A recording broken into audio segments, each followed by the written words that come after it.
ট্রাম্পকে ছাড়া হবে না। ইরানের সর্বোচ্চ নেতা আয়াতুল্লাহ আলী খামেনিকে মারার মূল্য ট্রাম্পকে দিতে হবে। ট্রাম্পকে প্রকাশ্যে হুমকি দিলেন ইরানের নিরাপত্তা প্রধান। আর এই বক্তব্য ঘিরেই এখন আন্তর্জাতিক মহলে চরম আলোড়ন। ইরানের নিরাপত্তা প্রধান আলী লারজানি এক সাক্ষাৎকারে একেবারে সরাসরি বলেন, ট্রাম্পকে ইরান কোনোভাবেই ছেড়ে দেবে না। তিনি দাবি করেন, ইরানের সর্বোচ্চ নেতা খামেনিকে মারার জন্য ট্রাম্পই দায়ী, আর সে কারণেই আমেরিকার এই নেতাকে তার কাজের মূল্য দিতে হবে। ইরানের সরকারি টেলিভিশনকে দেওয়া একটা সাক্ষাৎকারে লারজানি বলেন, ইরানের মানুষের ওপর যে আঘাত এসেছে তা কোনো সাধারণ ঘটনা নয়। হাজারেরও বেশি নিরীহ নাগরিক তারা প্রাণ হারিয়েছেন। এমন পরিস্থিতিতে ইরান তো চুপ করে বসে থাকবে না।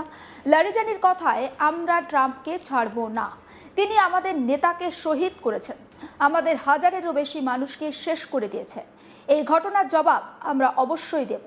এই মন্তব্যের পর থেকে বিশ্ব রাজনীতিতে তৈরি হয়েছে একটা নতুন উত্তেজনা।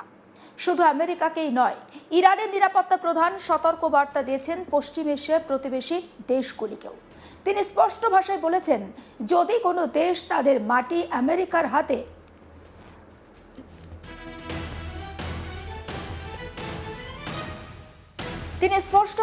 যদি কোনো দেশ তাদের মাটি আমেরিকার হাতে তুলে দেয় ইরানের বিরুদ্ধে হামলার জন্য, তাহলে ইরানও তার পাল্টা দিতে বাধ্য হবে। লারজানির বক্তব্য অনুযায়ী, এই অঞ্চলের ঘাঁটি থেকে যখন আমাদের উপর হামলা হচ্ছে, তখন আমরা চুপ করে থাকতে পারি না। আমাদের আত্মরক্ষার অধিকার রয়েছে, আর সেই অধিকার প্রয়োগ করতেই আমরা জবাব দেব। এই বক্তব্যের মধ্যে দিয়ে স্পষ্ট বার্তা দিয়েছে তেহরান, যদি ইরানের উপর আক্রমণ হয়, তাহলে সেই আক্রমণের উৎস থেকেই হোক বা যেখান থেকে সেই আক্রমণ হবে, সেই উৎসকেই জবাব দেয়া হবে। এই উত্তেজনার মধ্যে আরেকটি বিস্ফোরক দাবি করেছে ইরান। ইরানের নিরাপত্তা প্রধান দাবি করেছেন, ইরান নাকি আমেরিকার কয়েকজন সেনাকে আটক করেছে। যদিও এই বিষয়ে এখনো পর্যন্ত আমেরিকার পক্ষ থেকে কোনো আনুষ্ঠানিক প্রতিক্রিয়া পাওয়া যায়নি। তবে এই দাবি সত্যি হলে তার পরিস্থিতিকে আরও জটিল করে তুলতে পারে বলে মনে করছে আন্তর্জাতিক বিশেষজ্ঞরা।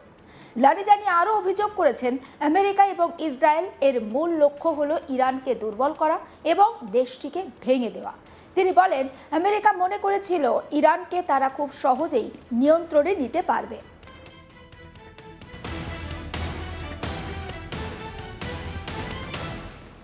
উদাহরণ হিসেবে তিনি তুলে ধরেন ভেনেজুয়েলার প্রসঙ্গ। তার বক্তব্য, যেভাবে ভেনেজুয়েলায় রাজনৈতিক অস্থিরতার সুযোগ নিয়ে আমেরিকা তার প্রভাব বিস্তার করার চেষ্টা করেছিল, ঠিক একই কৌশল ইরানের ক্ষেত্রেও প্রয়োগ করতে চেয়েছিল তারা। কিন্তু ইরানের ক্ষেত্রে সেই পরিকল্পনা সফল হয়নি। লারজানির দাবি, আমেরিকা পশ্চিম এশিয়ার বাস্তবতা বোঝেনি। তারা ভেবেছিল এখানে এসে আঘাত করবে এবং সহজেই নিয়ন্ত্রণে নিয়ে নেবে।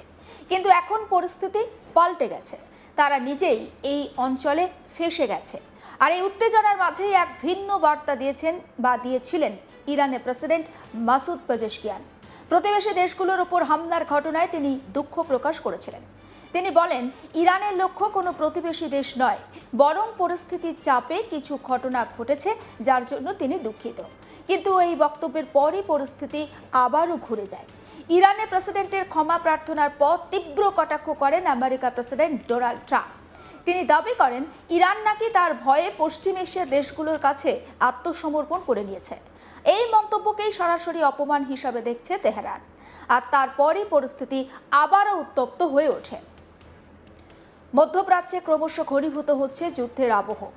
ইরানের সঙ্গে আমেরিকা ইসরায়েল সংঘাত একেবারে তীব্র হওয়ার পর তার প্রভাব পড়তে শুরু করেছে গোটা অঞ্চলে। এই উত্তেজনার মাঝে সংযুক্ত আরব আমির শাহের রাজধানী দুবাইয়ে ড্রোন হামলার ঘটনা ঘিরে আবারও চাঞ্চল্য ছড়িয়েছে। বিশেষ করে দুবাই আন্তর্জাতিক বিমানবন্দরের কাছাকাছি বিস্ফোরণ এবং সন্দেহজনক ড্রোন হামলার খবর সামনে আসার পরই নিরাপত্তা পরিস্থিতি নিয়ে উদ্বেগ বেড়েছে। ঘটনাকে কেন্দ্র করে সাময়িকভাবে বিমান চলাচলেও একটা বড় ধরনের বিঘ্ন সৃষ্টি হয়, আর যার ফলে বিপাকে পড়তে হয় হাজার হাজার যাত্রীকে। একবার আপনাদেরকে দেখাবো দুবাই এয়ারপোর্টে ড্রোন স্ট্রাইকে ইরানের বিস্ফোরণের পর ঠিক আকাশে কিভাবে ধোঁয়ার কুণ্ডলি ছড়িয়ে পড়েছে সেই ছবি।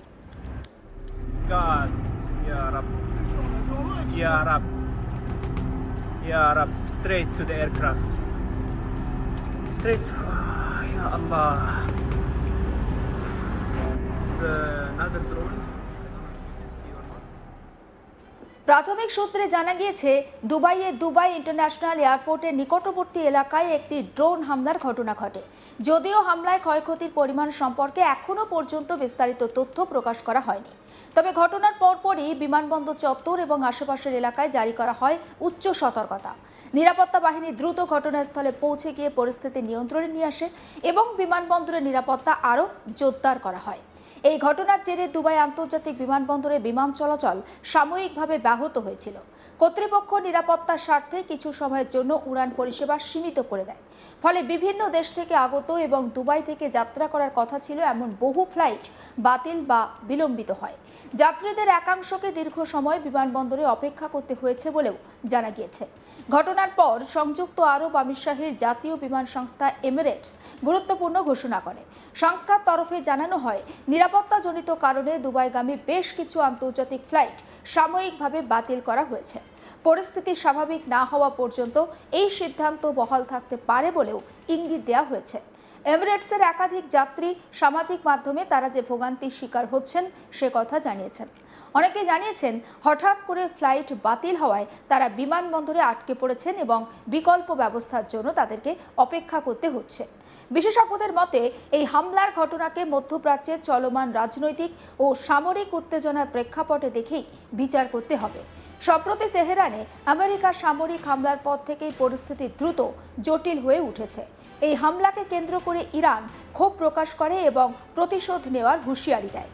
এরপরই ইরানের তরফে বিভিন্ন জায়গায় পাল্টা আক্রমণের দাবি করা হয়।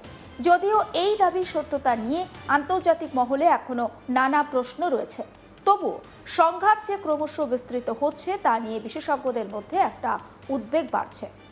ইরান আমেরিকা সংঘাতের পাশাপাশি আরেকটি বড় সামরিক পদক্ষেপ এই পরিস্থিতিকে আরও উত্তপ্ত করে তুলেছে। ইসরায়েল সম্প্রতি ইরানের বিরুদ্ধে বড় ধরনের সামরিক অভিযান চালিয়েছে বলে একাধিক আন্তর্জাতিক সংবাদ মাধ্যমে দাবি করা হয়েছে।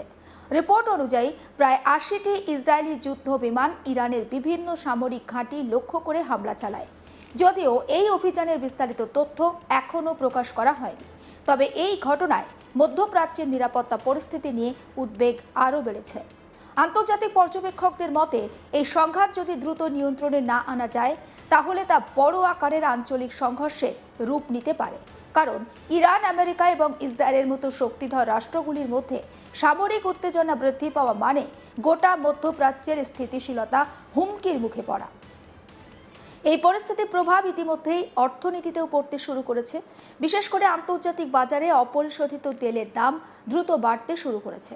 মধ্যপ্রাচ্য বিশ্বের অন্যতম প্রধান তেল উৎপাদনকারী অঞ্চল হওয়ায় সেখানে সামরিক উত্তেজনা বাড়লে তেলের সরবরাহ নিয়ে একটা অনিশ্চয়তা তৈরি হয়।